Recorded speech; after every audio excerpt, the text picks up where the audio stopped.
모두의 따뜻한 모따TV. 안녕하세요. 무따TV 아따입니다. 소개해드릴 책 이름은 우리 몸을 살리기도 죽이기도 하는 탄수화물의 두 얼굴이라는 전나무숲 편저의 책을 소개해드리겠습니다. 두 얼굴의 탄수화물 어떻게 먹어야 할까요? 모자라도 치명적인 문제가 있다고 하네요. 하루 전체 에너지의 55에서 70%는 탄수화물에서 얻습니다. 두뇌는 오로지 탄수화물로 만들어지는 포도당을 유일한 에너지로 사용합니다. 필수 영양소인 단백질과 지방을 아무리 먹어도 두뇌는 이를 사용하지 않습니다. 또 넘쳐도 문제랍니다. 체내 혈당을 높여서 당뇨나 심혈관 질환이나 신경계통의 인체 곳곳에 문제를 일으키는데요. 탄수화물의 과다 섭취는 지방의 체내 축적을 유발하고 비만으로 또 만들지요. 더 나아가 암 유발도 원인이 된다고 합니다. 탄수화물의 섭취에서는 균형이 절대적으로 필요합니다. 단순당과 복합당의 구분이 중요한데요. 단순당은 단순 탄수화물이라고 이야기하고 이를 나쁜 탄수화물이라고 이야기합니다. 즉각적인 단맛을 주는 음식이고요. 이는 먹으면 혈당을 급격하게 올리는 특징이 있습니다. 또 복합당은 복합 탄수화물이라고 이야기하고 이는 좋은 탄수화물인데 혈당을 천천히 올리고 당 사슬을 건강하게 만듭니다. 단순당은 우리 두뇌에서 거의 마약과 흡사한 작용을 해서 쾌감을 불러일으키고요. 또 중독도 줍니다. 목차를 보시면 1장은 없으면 안 되는 탄수화물의 중요성에 대해서, 2장은 좋은 탄수화물과 나쁜 탄수화물, 3장은 탄수화물 중독에서 벗어나는 길에 대해서 이야기하고 있습니다. 없으면 안 되는 탄수화물 중요성은 탄수화물이 무엇인지, 어떤 역할을 하나, 또 장수와 사망과 연관이 있다네요.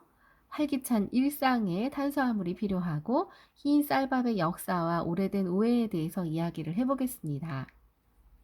탄수화물은 무엇이고 어떤 역할을 할까요? 두뇌의 유일무이한 에너지원이고 인체 중심의 에너지원입니다. 장수 및 사망과 연관이 있나요? 실제 탄수화물을 적게 섭취하면 빠르게 사망하고 그 양을 적절하게 늘리면 장수한다는 결과가 있습니다. 우리 생사와 함께하는 탄수화물이고요. 탄수화물은 장수식품인데 저탄수화물 식이요법은 체중을 감량하고 혈압을 강화하고 혈당을 조절하고 단기간에 유용할 수 있지만 장기간은 사망 위험을 증가합니다. 단백질은 줄이고 탄수화물을 늘려야 장수하는데요. 질 좋은 탄수화물을 먹는 생활을 해야 합니다. 탄수화물이 주는 활기찬 일상을 살펴보면요. 좋은 탄수화물을 적절히 섭취하면 요요 없는 다이어트가 가능하고 공복감을 완화하고 활력과 마음도 편안하게 합니다. 면역력 강화와 다이어트에 도움이 되는데 복합탄수화물은 우리 몸에 에너지를 관장하는 전력 발전소라고 볼 수 있습니다. 또 입냄새까지 막아주는 탄수화물이네요. 탄수화물을 줄이면 구강 환경이 건조해지기 때문에 입냄새가 납니다. 부족하면 저혈당증이 생기는데 신경이 날카롭게 하고 심하면 쇼크까지 오게 하는데 두통도 탄수화물과 관련이 있습니다. 부족하면 케톤체라고 하는 지방 분해 물질이 생성돼서 지속적으로 몸에 쌓이면 거세게 머리를 뒤 흔드는 것 같은 두통이 생기고 장기화되면 혼수 상태에 빠질 수도 있습니다. 흰 쌀밥의 오래된 역사와 오래된 오해를 살펴보면 흰 쌀밥은 건강의 적으로 취급되어 왔습니다. 밀가루, 빵보다 오히려 더 건강에 유익한데 반찬과 함께 먹으니까 나물과 이런 것들을 식이섬유를 섭취해서 서서히 혈당을 올립니다. 현미가 오히려 몸에 안 좋다? 외피를 벗기지 않아서 단백질 렉틴이 함유되어 있다고 하네요. 렉틴은 염증과 알레르기를 일으킨다고 하는 의견도 있는데 사실 이보다는 몸에 더 좋다라는 반대 의견이 더 많습니다. 당지수를 낮추는 식습관의 6가지를 살펴보겠습니다. 조리 시에 열 처리를 덜 하는 것, 그래서 예를 들면 생고구마가 찐 고구마보다 당지수가 낮습니다.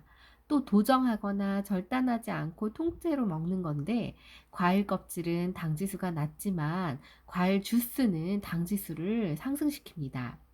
식초를 넣은 음식을 잘 먹기입니다. 소화 속도를 느리게 만들어서 당지수를 낮추는 데 효과적입니다.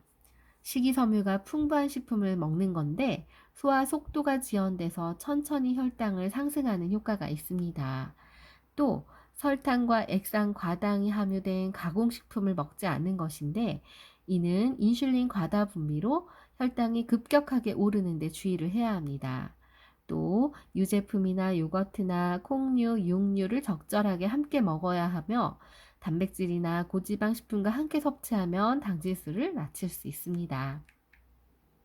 좋은 탄수화물과 나쁜 탄수화물에 대해서 보자면 나쁜 탄수화물은 단순당의 위험성이 있고 좋은 탄수화물은 복합당을 먹어야 하고 저탄 고지식이요법이 우리 몸을 어떻게 망치는지 당질 제한 탄수화물이 줄어도 문제는 없다. 당뇨와 포도당 스파이크에 대해서 벗어나는 법, 탄수화물이 특별히 더 필요한 사람들이 있고 의외의 탄수화물 식품은 어떤 것이 있는지를 보겠습니다. 나쁜 탄수화물과 단순당의 위험성. 매년 18만 명이 단순당으로 사망합니다. 당뇨, 비만, 고혈압 등을 유발하고 단순당은 생명과도 직접적인 연관이 있습니다. 섭취량을 자제를 줄여야 하는데요. 섭취량 자체를 줄여야 하는데 두뇌 발달을 저하시킵니다. 그래서 학습이나 저장 정보 능력이 떨어지고 라는 연구 결과가 있고요. 저혈당증으로 고생하는 사람은 도움을 받을 수 있습니다. 단순당이 나쁜 것은 오로지 당만 섭취하기 때문입니다. 따라서 단순당과 복합당을 꼭 구분해야 합니다. 나쁜 탄수화물과 좋은 탄수화물을 살펴보면 나쁜 탄수화물 단순당은 예를 들어 흰 밀가루, 라면, 파스타, 흰 소면, 설탕, 흰 쌀밥, 잡채 덮밥, 국밥, 흰빵, 떡, 과자 등 설탕이 많은 간식이고요. 단 음료, 당지수가 70 이상인 과일이 해당합니다. 좋은 탄수화물은 현미밥이나 잡곡밥, 메밀국수, 통밀빵, 견과류, 메밀, 귀리, 고구마, 콩으로 만든 음식, 당지수가 55 이하인 과일, 식이섬유가 풍부한 채소나 해조류나 버섯 등이 있습니다. 복합당을 먹어야 하는데요. 혈당을 천천히 올려서 인슐린을 정상적으로 분비시키고 당뇨 위험을 줄입니다. 영양소도 풍부하게 들어서 비타민이나 미네랄, 식이섬유 함량이 높습니다. 나쁜 콜레스테롤 수치도 낮춥니다. 우리 생명의 근간이 되는 게 이 당사슬인데요. 당사슬이 제대로 형성되지 않거나 건강하지 않으면 우리 체내의 정보 교환이 엉망이 되어버립니다. 대표적인 식품은 통곡물이나 현미 등에 들어 있습니다. 저탄고지 식품이 왜 우리 몸을 망칠까요? 탄수화물을 낮추고 지방 섭취 비율을 끌어올리는 건데 우리 몸이 포도당 대신에 새로운 에너지원을 찾는데 그것이 바로 지방입니다. 지방에는 케톤체라는 물질로 분해되어서 우리 몸이 근본적으로 포도당이 아닌 케톤체를 에너지로 활용하게 되는 체질로 바뀌게 한답니다. 탄수화물을 극도로 제한하면 근육과 지방 조직이 분해되고 케톤을 만들면서 살은 좀 빠집니다. 그러나 오래 가기는 힘들고 따라하기도 쉽지 않습니다. 문제는 지방인데요. 포화지방을 많이 먹으면 심혈관이나 고지혈증 등이 생기기 때문에 건강에는 좋지 않습니다. 당질 제한, 탄수화물을 줄여도 문제는 없다. 탄수화물은 꼭 필요하지만 과도하면 문제를 일으킵니다. 하루에 50g 미만으로 섭취하는 게 중요하고요. 탄수화물은 당, 단당류와 이당류, 또 전분, 다당류, 식이섬유를 통틀어서 하는 말입니다. 또 이 중에서 당과 전분을 당질이라고 하고 당질은 당분과 같고 당분은 다른 말로 당류라고도 이야기를 하는데요. 케톤체를 쓰는 몸으로 전환시킵니다. 케톤체는 우리 몸이 포도당 수준이 낮을 때 간이 지방을 분해하면서 만들어내는 물질이고 케톤체를 활용하면 인슐린은 필요 없고 두뇌 세포에도 자유롭게 에너지를 공급할 수 있습니다. 따라서 당질을 제한해도 우리 몸에는 큰 영향이 없고 과다 섭취했을 과다 섭취의 부작용에서 멀어질 수 있는 장점이 있습니다. 당뇨와 포도당 스파이크에 대해서 벗어나는 법은 당질 제한식을 실천하면 우리 몸은 당뇨와 싸워서 이기는 건강한 몸을 가지게 됩니다. 탄수화물 섭취가 줄어서 인슐린을 분비하기 위한 췌장이 과도하게 일을 하지 않아도 되고 지방을 태우는 체질로 변하게 되는데 물만 먹어도 살찌는 사람에게는 반가운 소식입니다. 밥만 먹는 식생활, 술도 많은 당질을 함유하고 있습니다. 혈관을 손상시키는 포도당 스파이크는 상당수의 성인들이 잃는 생활 습관병입니다. 성인들이 앓고 있는 생활 습관병입니다. 당질 제한식을 실천하면 당뇨의 각종 부작용으로부터 벗어날 수 있는데 당질을 섭취하면 포도당은 급격하게 상승하고 고혈당증이 생기고 이로 인해 낮추려고 인슐린이 췌장에서 분비되는데 지나치게 장기간의 단순당 섭취는 인슐린이 제 기능을 하기가 너무 어려워서 당뇨에 걸립니다. 당질 섭취 자제를 제한합니다. 당질 제한식은 포도당 스파이크를 막는 좋은 방법입니다. 혈당이 급격하게 치솟는 현상이나 밥 먹은 후에 찾아오는 식곤증이 아주 관련이 깊다고 볼 수 있는데요. 인체는 치솟는 혈당으로 쇼크가 오고 인슐린은 30배 이상 분비가 된다고 합니다. 생존율은 10%고 생존율이 10%인 무서운 췌장암이 당뇨는 췌장의 건강과도 관련이 깊다고 합니다. 따라서 췌장암의 가장 중요한 징후가 당뇨입니다. 췌장 관련 질병이 생기는 확률이 급격하게 높아지는데 5년 생존율이 10%라고 하네요. 이것이 낫는다고 하더라도 재발률이 80%가 됩니다. 당질의 과도한 섭취와 분명 관련이 큽니다. 소주 4잔은 밥 한 공기 비율이고 생맥주 500cc로 2잔도 밥 한 공기 비율입니다.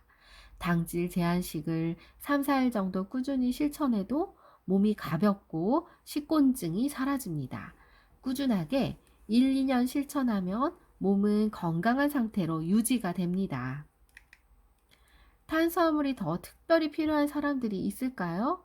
있습니다. 어떤 사람들이냐면 공부에 집중해야 하는 청소년들은 매일매일 머리를 쓰며 집중해야 하는데 학생한테는 필수적인 영양소이겠죠. 아침에 일어나자마자 빠르게 포도당을 충전해줘서 두뇌를 활발하게 하는데 필요합니다. 따라서 아침을 꼭 먹는 습관은 중요합니다. 또 근육을 키우려는 사람입니다. 탄수화물은 몸속의 땔감 역할을 하는데 충분한 에너지원이 공급되어야 근육이 생깁니다. 피로감을 자주 느끼고 에너지 소진이 많은 사람한테도 탄수화물은 특별히 필요합니다. 또 스트레스를 많이 받는 사람이 스트레스를 받으면 자연스럽게 탄수화물이 당기죠. 스트레스가 심하다는 것은 두뇌가 더 많은 에너지를 필요로 한다는 의미입니다. 그러면 60대 이상 성인은요, 탄수화물을 그때는 줄여야 합니다. 탄수화물이 전체 에너지 섭취 비율 중에 70%가 넘으면 당뇨, 대사증후군을 겪는데 나이가 들수록 탄수화물을 더 많이 사람들이 먹는 것으로 조사되었다고 하네요.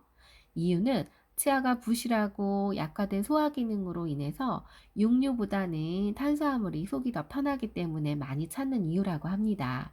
또 남성보다는 여성들이 더 많이 먹는 경향이 있다고 하네요. 의외의 탄수화물 식품은 또 어떤 것이 있을까요? 우리가 흔히 딸기가 없을 것 같은데 대 6개의 5g의 탄수화물이 함유되어 있는데 또 이는 비타민과 식이섬유도 함유되어 있습니다. 바나나에는 탄수화물이 23% 정도 있고요. 고구마는 18에서 21%로 함유하고 있다고 하네요. 오렌지에는 12% 함유, 사과는 13에서 15% 함유, 병아리콩은 전체 함량의 약 27%가 탄수화물이고 8%가 식이섬유고 단백질을 공급해주고 철분, 비타민, B군이나 미네랄이 많다고 합니다. 망고는 100g의 망고에 17g이 함유되어 있다고 하네요. 탄수화물 중독에서 벗어나는 길을 살펴보겠습니다. 어떻게 벗어날 수 있을까요? 또 질병의 연관성은 어떻고 최대의 위험인 당뇨와 암, 탄수화물 중독과 연관되는 것, 또 과다 섭취에서 멀어지는 습관을 살펴보겠습니다. 어떻게 벗어날 수 있을까요? 탄수화물 중독은 그냥 우리가 쉽게 생각하면 안 되고 의학적인 문제로 인식해야 합니다. 또 자존감이 있어야 중독 탈출이 더 쉬워진다고 하네요. 쉽게 상황에서 스트레스를 받거나 할 때 우리는 당이 더 당기게 되고 그것을 조절할 줄 알아야 되는데 쉽게 그게 안 되고 무너지면은 단 거를 통해서 탄수화물이 중독이 되기가 더 쉬워지기 때문입니다. 탄수화물 중독과 질병의 연관성을 살펴보면 심장병이 올 수 있다고 합니다. 탄수화물을 많이 섭취하는 사람은 심장병 발병이 3배, 북부 비만이나 당뇨를 일으키며 심혈관 질환의 위험성이 있습니다. 또 비만이 생겨서 고스란히 체지방으로 쌓인다고 하네요. 치매가 관련이 있는데 혈액이 끈적거리고 동맥경화나 치매 위험이 18%가 더 높습니다. 또 피부 노화가 와서 혈당의 변동폭이 크고 그렇게 되면 대사 저하가 와서 피부 노화가 가속화됩니다. 만성 소화장애도 있습니다. 밀가루 속의 글루텐이 만성 소화장애나 설사나 복통이나 구토, 빈혈, 성장지연, 영양결핍, 간염 등 동반 증상을 보입니다. 대사증후군도 있습니다. 순환 사이클이 고장나서 고혈압이나 비만이나 고지혈증 등이 생길 수 있고요. 지방간과 동맥경화도 있습니다. 간에 과도한 지방이 쌓여서 지방간이 되고 혈관에 쌓여 동맥경화를 일으킵니다. 대사증후군의 자가진단법을 살펴보면 허리둘레가 남성은 90cm, 여성은 85cm 이상입니다.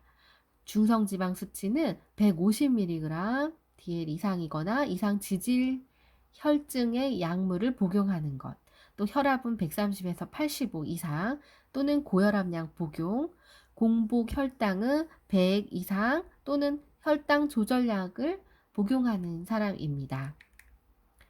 탄수화물 중독의 최대 위험인 당뇨와 암은 우리나라에 무려 500만 명 정도가 당뇨로 고생하고 있고 탄수화물 과다 섭취는 암으로 직결되는 입구입니다. 당뇨 환자나 암에 걸릴 확률이 높은데 건강 식단을 위해 3가지 실천 사항은 자신의 식습관을 정확하게 파악해야 하고요. 몸에 좋지 않은 단순당과 포화지방을 우선적으로 줄이는 게 필요합니다. 고혈압이나 당뇨, 심혈관 질환으로 치료 중인 환자는 식사법을 선택하는 데 있어서 더욱 신중을 가해야 합니다. 탄수화물 과다 섭취에서 멀어지는 습관은 무심코 먹는 인스턴트 설탕 커피를 줄여야 합니다.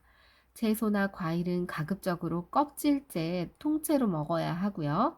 흰 빵을 먹을 때는 말린 과일과 함께 먹어야 합니다. 말린 과일이 당지수가 낮다고 하네요. 또 식이섬유가 있기 때문에 그렇습니다. 가공식품을 구입할 때는 라벨을 꼭 확인해야 합니다. 당이 얼마나 들었는지를 반드시 봐야 되고요. 되도록이면 무가당을 섭취하시는 게 좋고요. 또 저탄수화물 간식으로 허기를 재빨리 차단해야 합니다. 허기가 질 때는 저탄수화물이나 단백질을 계란을 삶은 계란을 드신다든지 하는 게 좋겠죠. 아침에는 시리얼 대신에 달걀을 통해서 단백질을 보충해 주는 게 좋고요. 또 단백질 섭취를 함께 늘려야 합니다.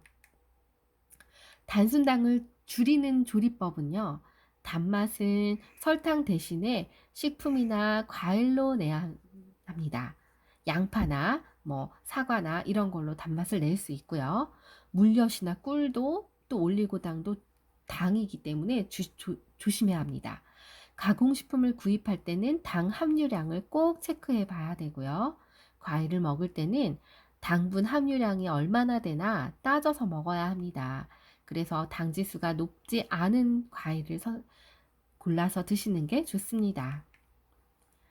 이상 들어주셔서 감사합니다. 무따트리비 아따였습니다.